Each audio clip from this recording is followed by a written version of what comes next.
Hello, everybody. This is Rob Bell. You're watching Getting the Record Straight. This is our Black Rock and Soul edition. And please, everyone, when you're watching this, subscribe, share, like, do all those good things. And most importantly, stay safe.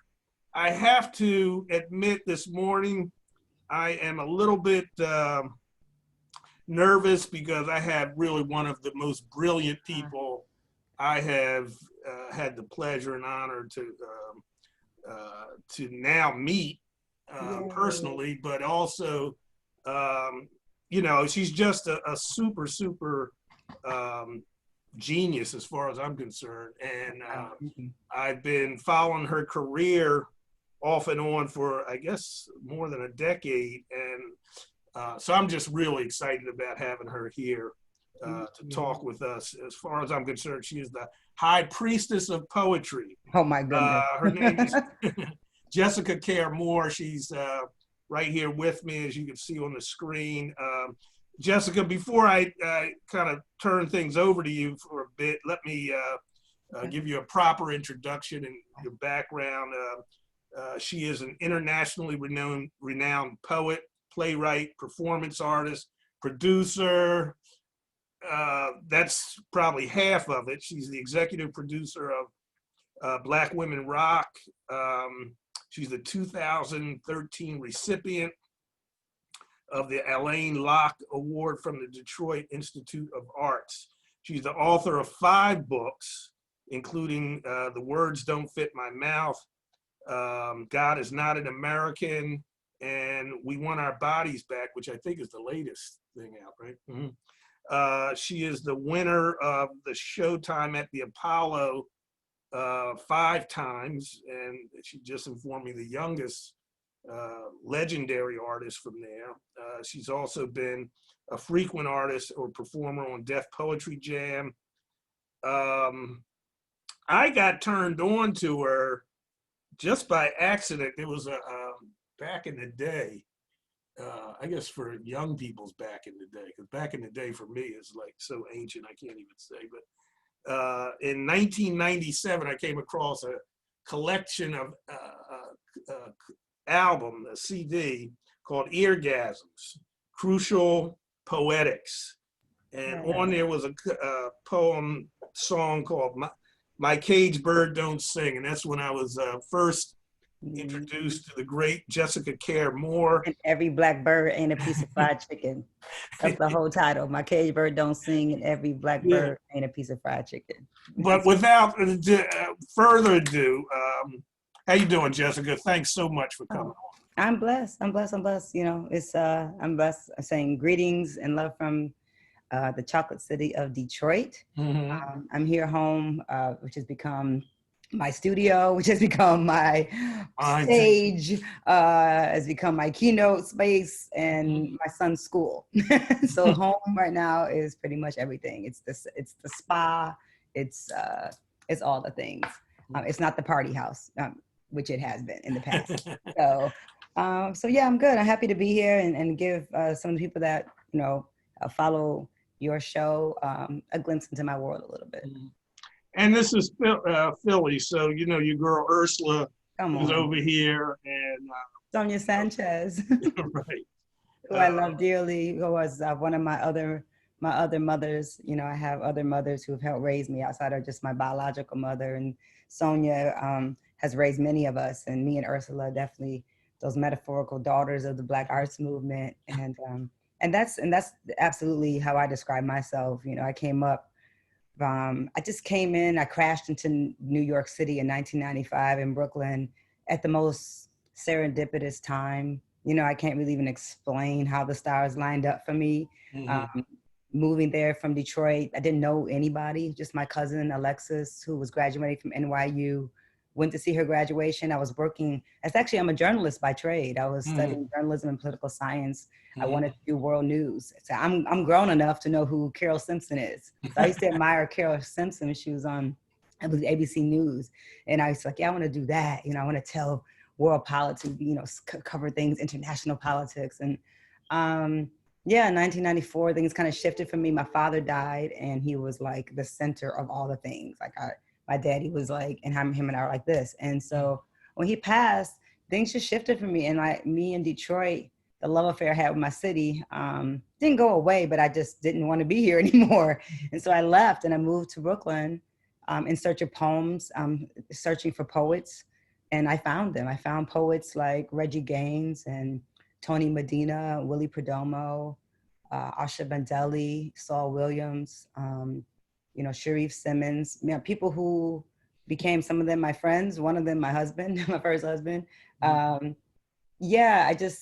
I became immersed in a scene. Mums the Schemer, who's actually in town shooting a film right now in Detroit with Don Cheadle, who's on my New Eurekan Poetry Slam team, and we were just babies together. And so these are people who I've been friends with now, 25 years. And I went into a bookstore. I've been living in New York for a few months. I went to a bookstore because I'm a nerd, and with my friend Joss, who's a MC from Detroit, just showing me around Brooklyn. And a guy named Talib Kweli was working at the bookstore, and I became friends with him. And so that's been a friendship that's lasted that long as well. And so it's been a deep journey and lots of ebbs and flows with it. But starting More Black Press in '97 kind of changed how I would be looked at in my role in that scene. Became much more than just another poet on the mic. I was a poet, an institution builder, very interested in making sure that Black poets had life, book life, and had some space in the poetry section of bookstores. That's incredible. And as you were talking about this, as the guy who was the proverbial old guy at the bar in the club, I mean, I can remember going to things by myself, taking the bus up to New York. None of my homies wanted to go. They were doing things here in Philly too, on that, Black art scene. And it really inspired me to write a book called The Myth of Rock and Roll, The Racial Politics of American Popular Music. Nice. Where really what I was looking at was the undercurrent and what was going on, not, in the mainstream media, but what was really happening. And I was so frustrated about folks not getting any, media, not getting any exposure. Right. But I will revisit that. But I do want to go back to your roots of Detroit, because I visited Detroit one time. I used to be very active with NCOBRA, National Coalition of Blacks for Reparations. I was a member of NCOBRA. I was down with them. I worked with NCOBRA when I was like 17, 18. Okay. I was a baby. I was an NCOBRA baby. So I passed through. I went there for a conference one time, and I guess it's 15, 16 years ago, probably. But Detroit has a tremendous legacy of resistance, of Black power, and I'm just wondering, I was just looking through some notes, you had an uprising in '67. They were talking about a great walk to freedom, and I got a chance to meet and visit the Shrine of the Black Madonna. Oh yeah. So yeah. I wasn't alive then, but I am a post-riot baby. Yeah, right. My brothers were alive though, and my father was very much alive during the riots. My mother and father. My father went to jail. My mother says he went missing for about a week. He was sitting on his porch, and they lived in Holland Park at the time, which is right in the middle of all the things that are getting burned down, and had sitting on the porch with his rifles, to protect his house. And I think the police came and got him, and might have taken him to jail, but she couldn't find him for a while. And those stories, coming up as a little girl, I heard the stories about the riots, but I'm a 70s baby, so it was just a different time period. Things were quiet. I heard it's called the quiet time. You were learning about what happened with the riots and the rebellion. We like to call it the rebellion because people were rebelling against oppression, rebelling against the police violence, the same police violence we're fighting against right now. We were fighting against then. So unfortunately, not a lot has changed, like even 50 years later. And so, I'm a product of that, of that movement, and that the fact that I came up in such a Black space, I know made me different. Even when I moved to New York, all that blackness and that black institution building, having a black mayor, my whole adult life, I didn't know anything except Coleman Young. Like, that's just what mayors look like. And then we had Dennis Archer. Like, that shows, I thought mayors were black. I thought cities were black, you know. And I moved to New York City and I saw all these police and I was like, look at all these white police in Harlem. Look at all these white police in these black spaces. And I just didn't grow up that way. And so we always had black police chiefs and things like that. And it's not the case now. Mayor Duggan is definitely our first white mayor in a very long time. But we still have black leadership and black power in institutions here.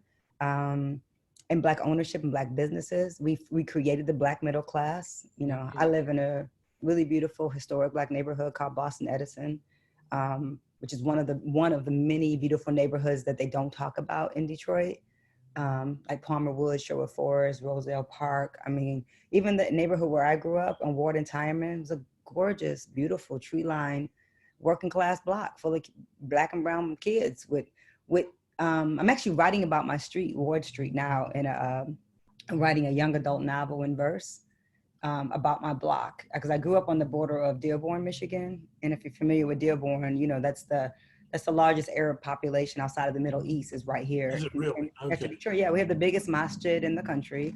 And so Islam and Chaldeans, like, you know, Christian Arabs, you know, like I knew what that was too, you know, before September 11th. So I was just informed in a different way than the rest of people that I kind of came up with even in New York, where they're so culturally informed, you would think, you know, a lot of people didn't know that, you know, all Arabs weren't Muslim, and some of them were devout Catholics. And so I grew up on that interesting cultural intersection, and but very much a black space. And it was great growing up here. I mean, it made me Detroit tough and able to go to Brooklyn with no problem. You know, it was like, I was never scared in New York City, because it was like, there's so many people out everywhere. And it was easy to navigate a space that was busy like that.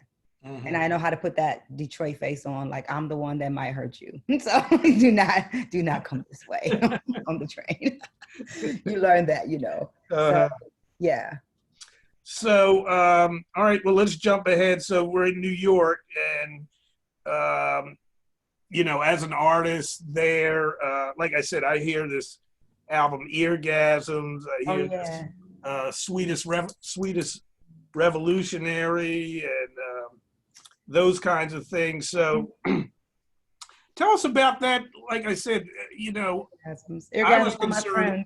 I'm sorry. Those are all my friends. I mean, Amici and Marco, they're actually, those brothers are from Detroit who produced that album. Oh, really? And absolutely, Marco, Native Son was his name, and then Amici, they're Detroit rooted. They're in New York. And that was one of the first CDs that, I mean, Mike Ladd is on that CD, Saul Williams on that CD, Brad Walron's on that CD, Sheree Simmons on that CD. I mean, Shaqui's on that CD. That's a badass. It's a groundbreaking, you know, CD. You know, the thing, I'm trying to think of the sister's name who did My Pen. That's Ragadas. Ragadas. I know everybody on that record. Absolutely. That's Ramel. That's Ragadas. Yeah, Kimbali is on that album. I said Shaki, but maybe I think it's Kimbali that's actually on the record.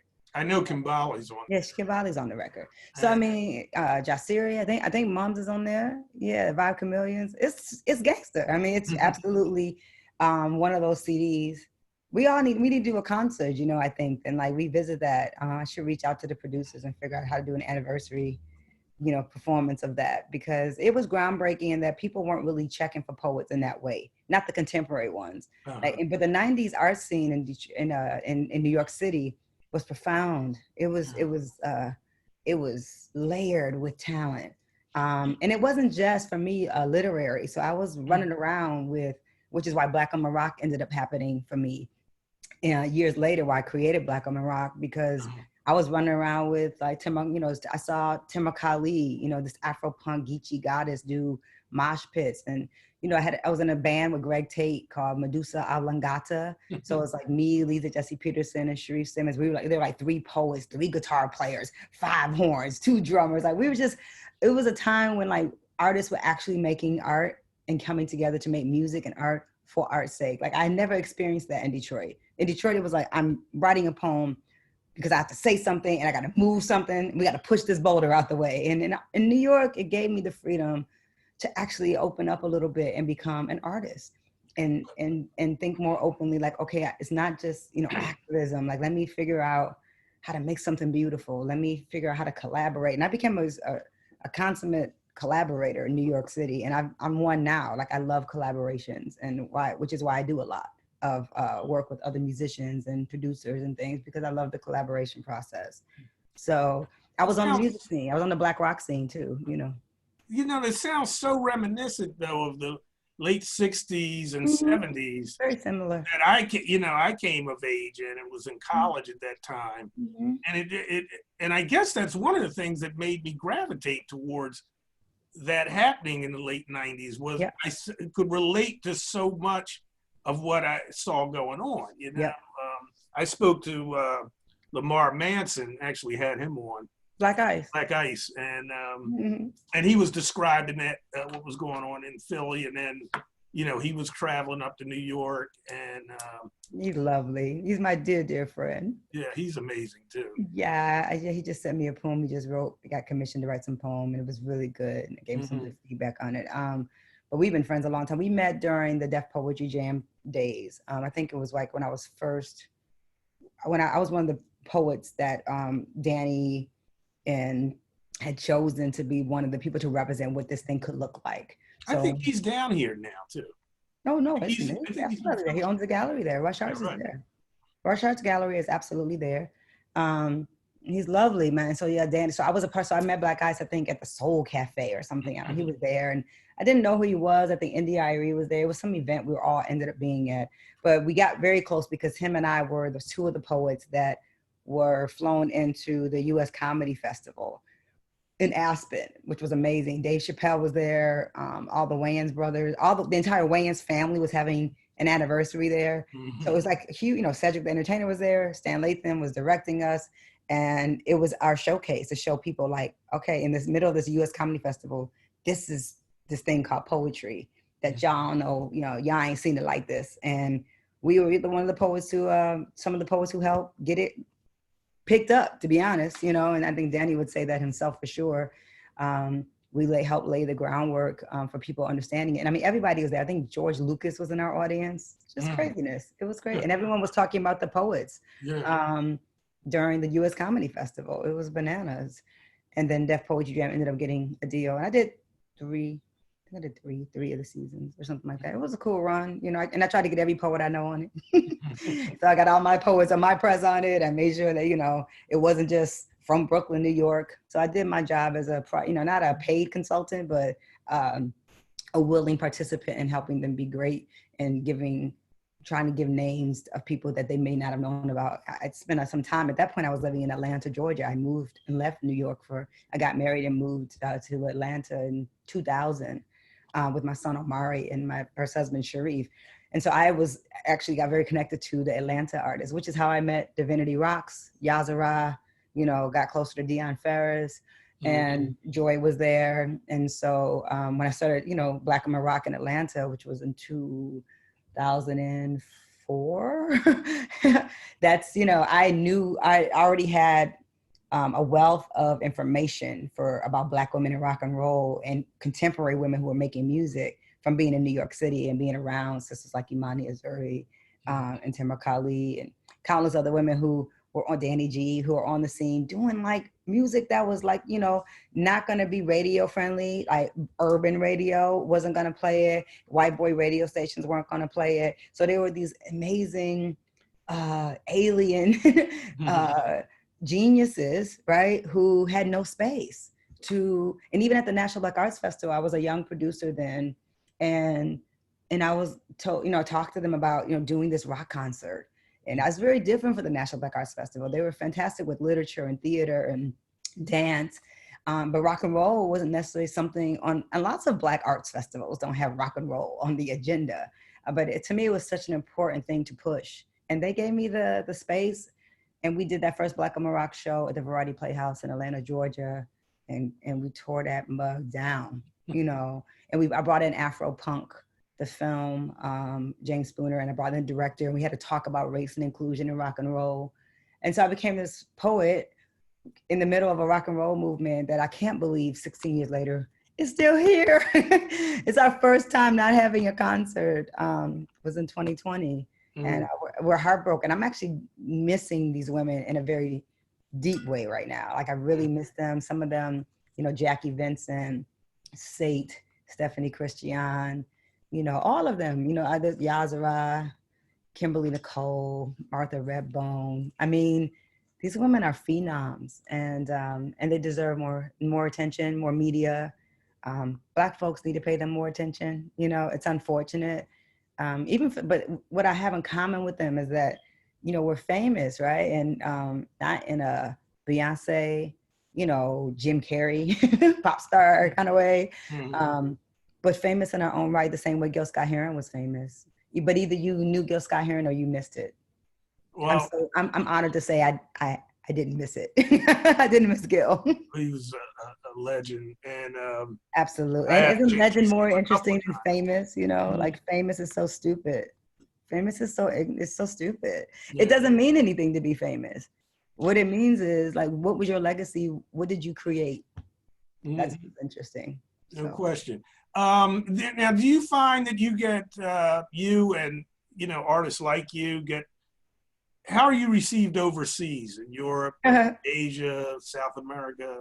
Like we're superstars, like the superstars that we are, like with billboards. And I remember being in Potsdamer Platz for the International Poetry Festival. I was the only American poet on the bill. I was there with Derek Walcott and Rendra, who was alive then, from Indonesia. They're poets literally from all over the world speaking in their native tongue. The German promoters had translated all of our poems into German inside books, translated all the work. And then while we performed in front of literally thousands of people in Potsdamer Platz with this white background, just a poet and a mic, you know, with people reading along.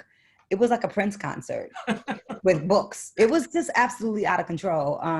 In France, I've done countless shows in France. They translate my work into French, and the work is scrolling behind me. Same thing in Brazil. The attention that's paid to the work. And I mean, one of the probably most impactful things for me is like touring South Africa with Linton Kwesi Johnson. And it was me and Tony Blackman, Linton Kwesi Johnson, several South African-based poets. And 1,000 people showed up for the panel. 1,000 people showed up for the panel, not for the concert evening, but for the panel discussion. We were like, it was like packed to the wall. I mean, you couldn't breathe in the room. We were like, look at these people for the panel, for the conversation. And so, you know, I remember this brother in Germany, he came up to me, and then I was, you know, them Germans be tall and big, man. And this German white boy came up to me and kind of, after I did this performance in Potsdamer Platz, and I'll never forget it. He grabbed my arm. I thought he was gonna say something crazy or racist or whatever. And he was like, it's a shame they don't celebrate you in your own country. That's what he said. So this is, you know, I've been blessed to see the world. I've been blessed. I haven't seen all the world, you know, I mean, but I got a lot of love in Shanghai. I performed in Hong Kong. I performed in Ghana last year. It was amazing to go. I'm saying last year because it was actually 2018, but I was there from 18 into the 19, into the return year. And that was, you know, that was everything. I did conversations in libraries. I said that Ghana trip, I set it up all on my own. Like it was really just to take my son to Ghana. And then we made it a work trip. And my son, King, who's a lovely young poet, did a workshop for kids, and his grant helped him pay for him to go over. And we paid for the food and gave away books to like about 75 kids that showed up for this workshop. And with me and my son and some Ghanaian brothers and sisters who were poets on the ground there that helped organize it. And it was pretty incredible. And I did a concert in the streets at a place called The Republic with all our brothers and sisters from Ghana. I got a band together and they learned some music, and we rehearsed in this open air space with like some stolen electricity. It was just a movie. It was great. And so, so Ghana I did for the love, you know. I like to go back and be brought back in it, maybe in a different kind of way. But that it was transformative. And so, yeah, but you know, I don't complain because let me say this, I make a living in this country, and Black folks and embodied white people have supported my work for 25 years. And so I don't make a living overseas. I make a living here. Yeah. And I make a better living here because when sometimes I tell my price to promoters overseas, they're like, how much do you get paid in America? So I don't ever diss this place because we have enough weight in spaces, Black folks and people of color in general, and women who want to see something different happen in institutions. You know, I'm doing a huge, beautiful residency at Grinnell College right now. You know, I just kicked off my classes, did a keynote and a Q&A with the class, and I do a short course. I'm teaching We Want Our Bodies Back in February. And so, you know, that's love. So, you know, so there's somebody, you know, Lakeisha Johnson, his sister who's at Grinnell, who's been one of my biggest supporters, and she's fought for me to be at that college. I was supposed to be in Iowa, actually in person, but we're doing it virtual now. So, but they kept my contract. In Iowa, okay.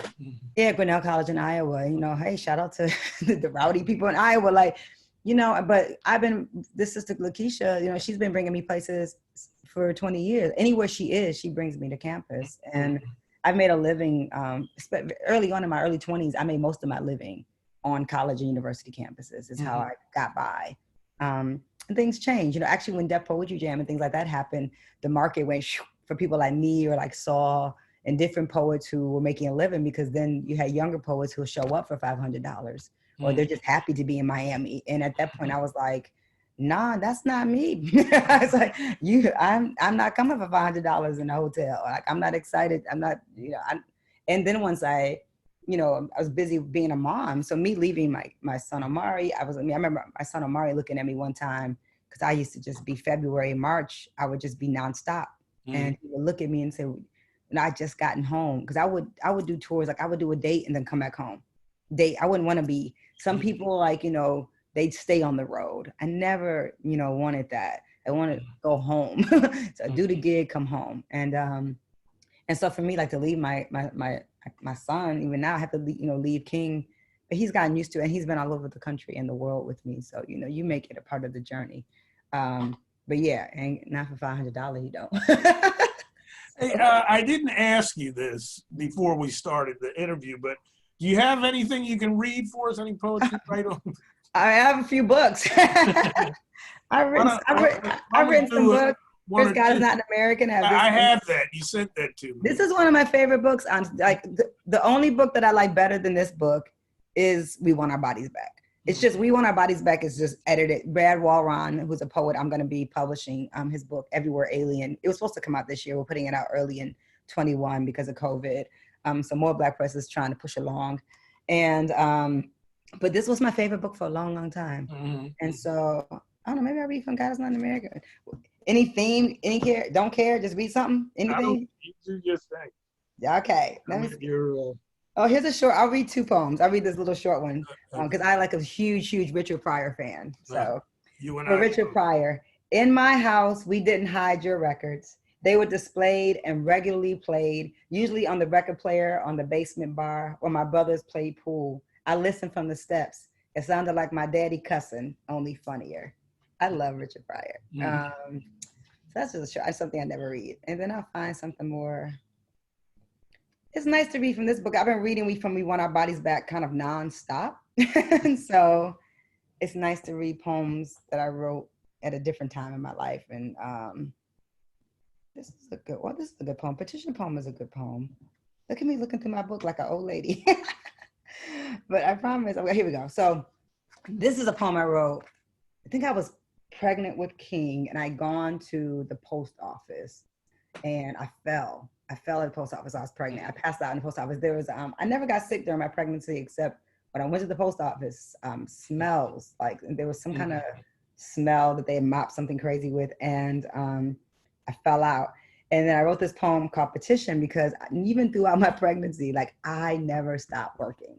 Even during the pandemic and COVID-19 and my friends dying and not being able to bury them and, you know, having to mourn in a different kind of way, figuring out how that works and having to do nonstop Zooms and not feeling like it, you know, really just wanting to just go away.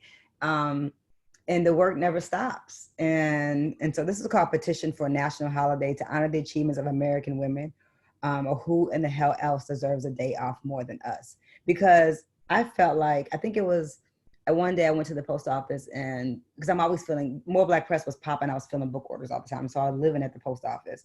And I remember it being closed because I couldn't remember what Monday it was. And I was like, what Monday is this? Because, all the, holidays are pushed on us, like the shit that we're supposed to celebrate. Nobody asked my permission. I just grew up saying, oh, that's the holiday. Christmas, Thanksgiving, Valentine's Day, Mm-hmm. And so it made me think about being a woman and working and never having a day off. And there's not a national holiday in the United States right now that honors women at all. And so this is called Petition.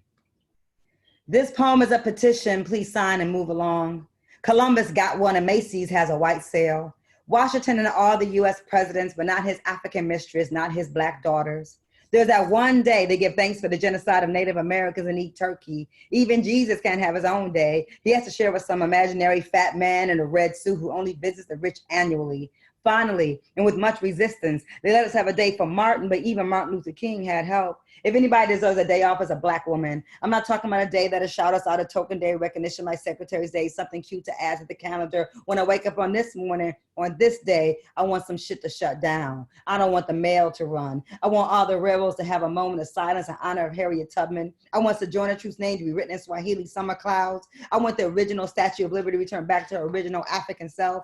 I want stone monuments for every rape, every daughter separated and sold, for every child cut from her mother's womb, for every scar, the ones we can see, and the ones we push down inside our stomachs, braid into our hair, or spit down the toilet. I want a war memorial built off the Potomac River to represent the bloodshed of the African Holocaust, for women who jumped off sides of ships, smothered their babies to save them from a life of inhumanity. I want Cynthia McKinney Parkway in Georgia to be more than a green and white sign. I want to make this strip of highway a better circle than 285. This poem is for Zora, Coretta, Angela, Mama, Mary, Mama Stone, Kathleen, Rosa, Vivian, Irene, Virginia, Mama Love, Lady, every child born girl today. I want Sophia, the Black goddess writer who really wrote The Matrix, to be given more than money. I want to get those same access keys to all those studio doors the Wachowski wolves ran through with ease, with her story in their teeth and her womb in their pocket. A Black woman's life is a cheat sheet for humanity. I want Octavia Butler to get a residual check on this day for every sci-fi movie ever made in the new millennium. I want my female classmates and students shot in the streets of Detroit, Chicago, New York, Oakland to be memorialized and talked about like the Columbine students, for every Black woman raising children alone. Any woman for that matter, stepmoms, earth mamas, midwives, housewives, any woman who gave up her 9 to 5, and the ones who never stop till they die or retire. I want the airlines to give them vouchers so every Black woman can touch the ocean on this day, can see a part of the world, something they dreamt of, help create, but can't afford to enjoy. For every tongue we had to bite, for every heartbreak, for the dozen times we've been called hoes, ugly, stupid, worthless, for every jaw broke, every wrist cut, every pill swallowed, every collect call we said yes to, every bullet we swallowed in the name of love. On this day, this country will reflect on the sacrifices of Africa's daughters who by force have birthed your sons. This is just the beginning of my demands. This poem is a petition for a national holiday to acknowledge African American women for the systematic use of our backs. Tell me, will you sign up? Yes, indeed. Woo-hoo! I will sign with both hands. Thank you. Oh Thank my you. gosh. We need that holiday. I was trying to get Michelle Obama to do it. Come on, Michelle, let's go. We need to do it. A couple of colleges said they were going to try to do it, like create the holiday and start with the college campuses shutting down for a day. Mm-hmm. But the fact that we don't have one national holiday that honors a woman in this country means that we have a long road ahead. Absolutely. Without us, the space would not be moving. Wow. I'm lost for words. But, let's get ready to close out. And in doing so, this work that you do and your colleagues and this poetry, what, in these days and times in particular, and what we're going through, what the country, actually the world is going through. Mm-hmm. Just talk a little bit about, like I said, as we close, the importance of your work and the work of your colleagues, this poetry. How important is it, do you think? I mean, art is important. Poets are very important because we are on the pulse if we're doing our jobs right, we're on the pulse of the people, right? But musicians are equally important, and artists, not just, you know, making bullshit music. I mean artists that are actually saying something, who've been saying something. So like we want our bodies back, right? But you know, before that, you know, God is not an American. Like we've been there. The alphabet versus the ghetto is about you can't kill us with this, you know, the slavery of your language. Sunlight through bullet holes. All my books are about survival. You know, the words don't fit in my mouth. My little baby book I wrote when I was what, I don't know, 20 years old, 21 years old. It's my baby book. The words don't fit in my mouth. But that was in the 90s. Like I was exploding then. Like, and so the things that artists like me who've been talking about racial inequality and police violence and oppression of poor people, support those artists, because we don't have the easy way. We don't always get the ask because people are scared of us, because we're gonna tell you the truth. And so we need honest artists. We don't need to support all the artists. Some artists are not worthy of my vinyl record player. Some of them are not worthy of my bookshelf. But the ones that are, support them, look for them. People can go to blackwomenrock.com and find some of the women right now who absolutely need you to buy their records right now. If they have merch, buy it.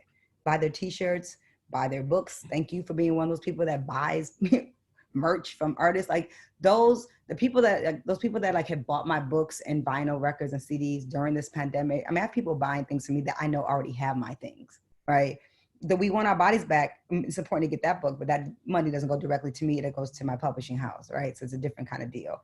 But that little 300, 400, little bit of chunks of money that, you know, that makes a difference.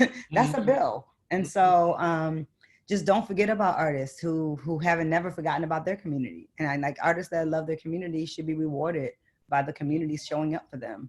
And so, but I need art, you know, so I've bought art. I went to an exhibition opening at the Irwin House and Gallery here. My sister Misha has that gallery, and just happened to walk in. She actually bought some Black Women Rock masks. So I've been have these Black Women Rock masks, you know, my friends have been buying, you know, ordering those. So I was dropping them off. And I bought, you know, a mug, a piece of pottery from one of the artists that had something on display. So just any way I can support an artist, I do. You know, if you can afford to buy a painting, buy a painting. If you can afford just a book or a CD or a record, you know, buy it. Because this is how we sustain ourselves. And I don't think people understand how artists make a living. You know, but this is how we make a living. Like this is what I have to give. I've put it in a poem. I'm eating poems today, you know, and I'm grateful that I have them, because if not for poems, I wouldn't have food, you know, I wouldn't have a house. And so that's a gift, but it's not a gift that I take lightly, and it's not something I do recklessly, and it's not something that I achieve easily. So, you know, I appreciate the support. And people want to follow me. I'm on Instagram a lot. I have a Tuesday night show on Instagram at 7:00 that I go live with artists. I have an artist, Booker Snow, dear friend of mine, one of the best brothers I know, to be honest. Just put out a book of love letters. I just think it's dope that a brother wrote about love, you know, during pandemic. I was like, because we don't always see that. He's a brother from the east side of Detroit, you know, one of my favorite sides of the city. And so I'm bringing him on my show Tuesday at 7. I had Baba Hakeem Adabuti on the last time I had the show. I used to do it weekly, and I was just being gentle with myself, and I do it when I feel like it. So you might catch me on Tuesday nights. And but I'm going to come on. It's my birthday week, so I want to come on during my birthday week and say hi to the people. But yeah, that's all I can say, you know, support. Go to jessicacaremore.com, order books, order the music. I have CDs and vinyl on deck. I just got a new shipment in from Javoti. Shout out to Javoti Media and Talib Kweli and Donna Dragoda, my family, my music label family. And so I have things stock in house that I want to get rid of. So please, I have Danny Simmons books, you know, shout out to Philly. I Dream My People Were Calling, but I couldn't find my way home. I published his first book of poetry with his paintings. Proud of that accomplishment. And we have his books in stock. So I need to promote that more. But yeah, I think that's it in closing.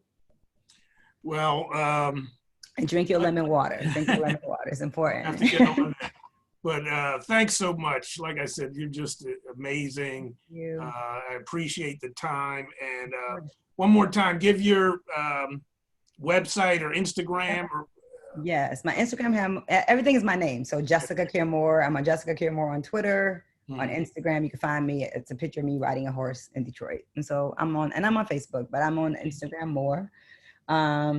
Yeah, I like Instagram because it's unlimited followers and things like that. And I like photos. So just Facebook sometimes, but Instagram pretty often. I try to post and stay current. And yeah, JessicaCareMore.com. You can find me everywhere. So I wish I had sister. Yeah, thanks so much. Thank you. Shout out to Philly. Shout out to Ursula Rucker and Sonia Sanchez, two of my favorite Philly women. And I hope to be there very soon. Ursula's beautiful son, Sudan, has a movement that he's working on with do yoga and the arts and poetry. So I'm going to be a part of that. That's coming up sometime in November. Oh, wow. I don't know if I'm going to be there. Your birthday's in November too? No, I'm October 28th. Oh. October what? 28th. Oh, that's my daughter's birthday. Oh, see? Come on. Oh, Scorpio. Yes. And I'm the 8th of November. So, all right, well, I'll follow and make sure, I look out for that and let people know. But thanks so much. God bless. And thank you. Thank you for having me on, Robert. I appreciate you. It's my pleasure. Thank you. All right. Have a beautiful day. All right now. Take care. Peace. Bye.